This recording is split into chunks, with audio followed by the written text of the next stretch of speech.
బహుశా ఈ మాట మీకు కాస్త కఠినంగా అనిపించవచ్చు కదా, బట్ ఎస్, మీరు విన్నది మాత్రం అక్షరాల నిజం. హైదరాబాద్లో మరో ఫార్మా కంపెనీలో భారీ పేలుడు సంభవించడానికి సంబంధించిన ఈ పేలుడు లాంటి వార్త మీరు వింటున్నారు. This is the distributing content, వీరి డిస్క్రిప్షన్ ఇస్ అడ్వైస్. ఈ కథను మిమ్మల్ని కాస్త కలవరపరచచ్చు. దీనికి సంబంధించి తగిన జాగ్రత్తలు తీసుకోవాలని ఆర్టీవీ సూచించడం జరుగుతోంది. హైదరాబాద్లో మరో ఫార్మా కంపెనీలో భారీ పేలుడు సంభవించింది. మేడ్చల్ పారిశ్రామిక వాడలో బాయిలర్లో పేలుడు సంభవించింది. ఆల్కలైట్స్ ఫార్మా కంపెనీలో పేలుడు సంభవించింది. ఆ బాయిలర్ పేలగానే ఒక్కసారిగా అక్కడ వాతావరణం ఇబ్బందికరంగా మారిపోయింది. ఉద్యోగి శ్రీనివాసరెడ్డికి తీవ్ర గాయాలయ్యాయి. పేలుడు విషయాన్ని గోప్యంగా ఉంచేందుకు యాజమాన్యం ప్రయత్నించింది. పాస మైలారం ప్రమాదం మరొక ముందే ఇంకొక ప్రమాదం. ఏమవుతోంది ఈ కంపెనీలకి? ప్రతి దానికి ఒక స్టాండర్డ్ ఆపరేషనల్ ప్రొసీజర్ SOP అంటూ ఉంటారు కదా, దాంతోపాటు ఎప్పటికప్పుడు రెగ్యులర్ చెకింగ్స్ ఉంటాయి కదా. ఇదేనా మన దౌర్భాగ్యం? ఒక ఘటన జరిగిన తర్వాత కూడా మనం మేల్కోమా? కనీసం క్రాస్ చెకింగ్ ఉండదా? కనీసం ఆ జాగ్రత్తలు పాటించాల్సిన కనీసం కూడా ఆ యావ ఉండదా? మీరు చూడొచ్చు, 19 మంది మరణించారు పాసమైలం ఘటనకు సంబంధించి. దాంట్లో నవ దంపతులు కూడా ఉన్నారు. అది ఎవరి పాపం అదంతా? ఎవరు మూట కట్టుకున్న పాపం అదంతా? అంటే ఒక ఫార్మా కంపెనీను, లేకపోతే ఇటువంటి వాటికి వచ్చే సందర్భంలో మరి ముఖ్యంగా ఫార్మా కంపెనీలు అంటే భయపడిపోవాల్సిన పరిస్థితి ఉందా? అటు విశాఖపట్నం నుంచి మొదలుపెట్టి ఈరోజు హైదరాబాద్ వరకు ఫార్మా కంపెనీలో ఏం జరుగుతోంది? ఎందుకు జాగ్రత్తలు తీసుకోవటం లేదు? ఎందుకు క్రాస్ చెకింగ్ లేదు? అధికారుల నిర్లక్ష్యం ఎక్కడ? ఈరోజు ఈ ఘటనకు సంబంధించి ఆ బాయిలర్ పేలింది అనే సమాచారం మనకు తెలుస్తుంది. ఒకసారి మీరు చూడొచ్చు, ఆ వ్యక్తి తీవ్రంగా గాయపడ్డాడు. గాయపడిన వ్యక్తిని ప్రస్తుతం హాస్పిటల్కి తరలించి చికిత్స అందించడం జరుగుతోంది. ఆ వ్యక్తులకి ఎవరు సమాధానం చెప్తారండి? పాస మైలారంలో జరిగిన ఘటన 20 మందిని బలి తీసుకుంది సుమారుగా. అక్కడికక్కడే 19 మంది సజీవ దహనం అయిపోయారు.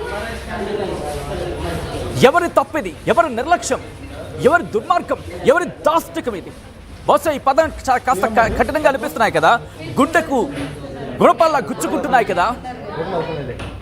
కానీ ఇప్పుడు జరుగుతున్న పరిణామాలు చూస్తూ ఉంటే కనుక నిర్లక్ష్యం చూడొచ్చు. మీరు అదిగో మీరు చూడొచ్చు, ఎప్పుడైతే ప్రమాదం జరిగిందో ఆ ప్రమాదం నుంచి అక్కడి నుంచి మీరు చూడొచ్చు, నల్లటి పొగలు బయటకు కక్కుతున్నాయి. కాళ్ళకూట విషల్లా అవి విరుచుకు పడుతున్నాయి అనుకోవడంలో అతిశయోక్తి లేదని చెప్పుకోవాలి. ఆ ఘటనకు సంబంధించి మీరు చూడొచ్చు, ఎప్పుడైతే పేలుడు సంభవించిందో ఆ పేలుడు ధాటికి అక్కడున్న వాళ్ళు పరుగులు పెట్టినట్టుగా తెలుస్తోంది. మరి ముఖ్యంగా పేలుడు ధాటికి అక్కడంతా ఒకసారిగా గందరగోళ వాతావరణం ఏర్పడింది. ఏం జరుగుతోంది? ఎందుకు ఈ పేలుడు సంభవించింది? ఈ పేలుడు వెనకాల కారణం ఏంటి? ఇవన్నీ కూడా ప్రస్తుతం తెలియాల్సి ఉంది. ఆ డీటెయిల్ ఇన్ఫర్మేషన్ మనకి ఇంకా తెలియాల్సి ఉంది. ప్రస్తుతం అయితే మాత్రం ఈ ఘటన అందరినీ షాక్కి గురి చేస్తోంది. ఇటు పటాన్చెరు దగ్గర పాసమైలారం ఆ పారిశ్రామిక వాడలోని సిగాచి కెమికల్స్ ఫ్యాక్టరీలో నిన్న జరిగిన పేలుడు భారీ ప్రాణ నష్టాన్ని అక్కడ మనం చూసాం. ఆ ఘటన మర్చిపోకముందే ఇప్పుడు మరొక పేలుడు హైదరాబాద్లో మరో బ్లాస్ట్కి సంబంధించిన బ్రేకింగ్ న్యూస్ చూస్తున్నారు. ఈ ఘటనకు సంబంధించి అసలు ఏం జరిగింది డీటెయిల్గా తెలుసుకునే ప్రయత్నం చేద్దాం. ఇదే ఘటనకు సంబంధించి ఆ సహోద్యోగి మాట్లాడారు. ఒక్కసారి ఎవరైతే గాయపడ్డారో ఈ గాయపడిన వ్యక్తికి కొలీగ్ అతగాడు, ఆయన మాట్లాడారు. ఒక్కసారి ఆయన ఏమంటున్నారో చూద్దాం. నా పేరు రాజానా, మాది లోకల్ ధర్మాది కూడా మేడ్చల్ చెక్ పోస్ట్లో కంపెనీలో వర్క్ చేస్తాము. నాతో పాటు శ్రీనివాస్ రెడ్డి కూడా బాయిలర్ కాడ ఆపరేటర్. ఈరోజు 10 గంటలకు ఆయన బాయిలర్ బస్ట్ అయ్యి ఆయన 2 కాళ్ళు ఇట్లా ఫ్రాక్చర్ అయ్యింది. తలకు తాకింది, కడుపు కూడా తల తాకింది. కడుపు నుంచి కొంచెం బ్లడ్ వస్తుంది బొడ్డు నుంచి. చాలా ఘోరంగా అక్కడ ఉన్న ఫైనల్ డోర్ కూడా ఎగిరిపోయినాయి. బాయిలర్ మొత్తం అక్కడ ఉన్న రేకులను వలిగిపోయినాయి. పెద్ద సప్పుడు రాగానే మేము ఇంటిపోయి చూసినాము. అందరం ఎంప్లాయీస్ అందరం చూసి ఆయన పట్టుకొచ్చి మెడినో హాస్పిటల్లో ట్రీట్మెంట్ చేసినాము. మెడినో నుంచి ఇప్పుడు ఏజ్ హాస్పిటల్కు ఆయన తీసుకోవడం జరుగుతుంది. ఫైర్ సేఫ్టీ లేదు మాకు, వర్కర్కి ఏ సేఫ్టీ కూడా లేదు. ఇక కంపెనీలో ఏమైనా కంపెనీ సేఫ్టీ ఉండొచ్చు, కానీ ప్రతి ఒక్క వర్కర్కి అటువంటి ఏ సేఫ్టీ కనుక లేదు. ఏంటంటే డ్యూటీ చేస్తున్నామా ఇంటికి వస్తున్నామా అనేది తప్ప అంతకు మించి ఇంకా మాకు ఒక హాస్పిటల్ నుంచి సేఫ్టీ లేదు, హెల్త్ కార్డు లేదు, ఏది లేదు. ఈరోజు ఏమున్నా ఆ కుటుంబము ఆ కంపెనీ మీద ఆధారపడి ఉంది. ఆ కంపెనీ కనుక ఈరోజు ఏమన్నా కుటుంబానికి సాయం చేసి ఆయన మంచిగా చేస్తే ఇంకా అదే మాకు ఉన్న ఆధీనం. అంతకు మించి ఎవరికి ఏం జరిగినా ఏం లేదు. మా తరఫున ఇప్పుడు ఇక్కడ ఉన్న వాళ్ళకు కూడా ఏంటంటే చాలా మాకు రిక్వెస్ట్ చేసి మాకు ఇది ఒక సాయం చేయాలని అందరికీ కోరుకుంటున్నాం అన్న. కంపెనీ పేరు ఏంటి? కంపెనీ పేరు ఆల్కలైట్స్ బయోటెక్. ప్రమాదం జరిగినప్పుడు ఒక్కడే ఉందా శ్రీనివాస్ రెడ్డి? జరిగిన చోట ఒకటే ఉన్నాడు. రోజు ఉదయం 10 గంటలకు మేడ్చల్ చెక్ పోస్ట్ దగ్గర ఉన్నటువంటి ఇండస్ట్రియల్ ఏరియాలో ఆల్కలైట్స్ బయో యాక్టివ్స్ అనే కంపెనీలో ఒక బాయిలర్కున్న డోర్ ఫోర్స్ఫుల్గా బయటికి రావడం జరిగింది. అక్కడ పనిచేసినటువంటి శ్రీనివాస్ రెడ్డి అనే వ్యక్తి బాయిలర్ ఆపరేటర్కి గాయాలైనాయి.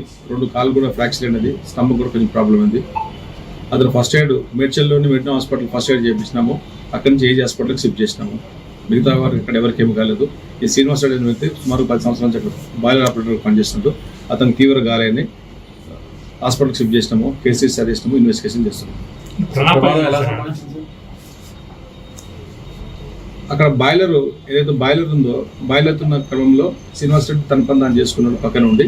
దానికి ఉన్నటువంటి డోర్ ఫోర్స్ఫుల్గా సడన్గా బయటికి రావడం వల్ల దాంట్లో ఉన్నటువంటి ఆ స్టీమ్ అంతా కూడా బయటకు వచ్చి అతనికి ప్రమాదం కావడం జరిగింది. ప్రస్తుతం శ్రీనివాస్ రెడ్డి అయితే మాట్లాడుతున్నాడు.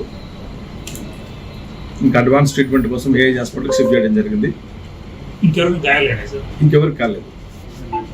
రోజు ఉదయం 10 గంటలకు మేడ్చల్ చెక్ పోస్ట్ దగ్గర ఉన్నటువంటి ఇండస్ట్రియల్ ఏరియాలో రైట్. ప్రస్తుతం మీరు చూసారుగా ఆ ఘటనకు సంబంధించి ఇటు పోలీసులు కావచ్చు లేకపోతే ఆ సహోద్యోగి చెప్పిన ఆ విజువల్స్ని. ప్రస్తుతం ఇన్వెస్టిగేషన్ ఎంతవరకు వచ్చింది, అక్కడ ఎటువంటి పరిస్థితి ఉంది, ఇంకా పరిస్థితి అదుపులోకి వచ్చిందా లేకపోతే ఇంకా కంటిన్యూ అవుతుందో తెలుసుకునే ప్రయత్నం చేద్దాం. మా ప్రతినిధి శిల్ప అప్డేట్స్ అందించేందుకు సిద్ధంగా ఉన్నారు. శిల్ప, ప్రస్తుతం అక్కడ తాజా పరిస్థితి ఏంటి? రైట్. పాషమైలారం ఘటన ముందు మరోసారి నగరంలో ఫార్మా కంపెనీలో భారీ పేలుడు జరిగింది. నిన్న జరిగినటువంటి ఘటనలో దాదాపు చాలా మంది మరణించారు, ఎంతో మందికి గాయాలు పాలయ్యాయి. ఆ ఘటన నిన్న జరగగా మొత్తం నగరం మొత్తం కూడా ఉలికిపోయింది. మరోసారి ఈ రోజు హైదరాబాద్ లో మేడ్చల్ పారిశ్రామిక వాడలో ఈ రోజు కూడా అలాంటి బాయిలర్ పేలుడు అనేది సంభవించింది. దాదాపు అక్కడికి ఇప్పటికే అక్కడికి సంబంధించినటువంటి బృందాలు కావచ్చు అన్ని కూడా చేరుకున్నాయి. మొత్తం కూడా అక్కడికి సహాయక చర్యలు అనేవి ప్రస్తుతం అయితే కొనసాగుతున్నాయి. ప్రధానంగా ఆల్కలైట్ ఫార్మా కంపెనీలో బాయిలర్ అనేది ఏదైతే బాయిలర్ ఉంటుందో అది ఒక్కసారిగా బ్లాస్ట్ అయింది. దీంతో మంటలు పెద్ద ఎత్తున ఎగిసిపడ్డాయి. అందులో దాదాపు చాలా మంది కార్మికులు ఆ సమయంలో అక్కడ పని చేస్తున్నట్టు కూడా తెలుస్తుంది. అందరినీ కూడా